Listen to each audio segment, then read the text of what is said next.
ये यहाँ पर जो सहाबियाँ शहीद हुए हैं ग़ज़वा बदर में, उन लोगों का नाम है। तो ये हर किसी का नाम यहाँ पर है। वलक़द नसरकुमुल्लाहु बिबद्र व अंतुम अदिल्ला फत्तक़ुल्लाह लअल्लकुम तशकुरून सदक़ल्लाहुल अज़ीम।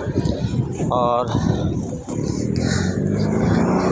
यहाँ पर वो जो अबू जहल के लोग थे, वहाँ 70 लोगों को यहाँ पर मार दिया गया था। ठीक है, इस तरफ मार के गिरा दिया गया था।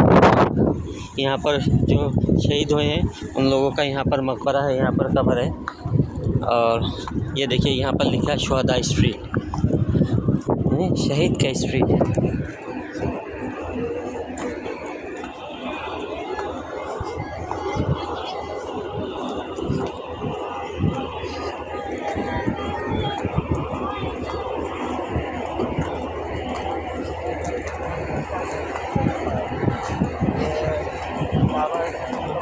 अल उलमा वरसतुल अंबिया।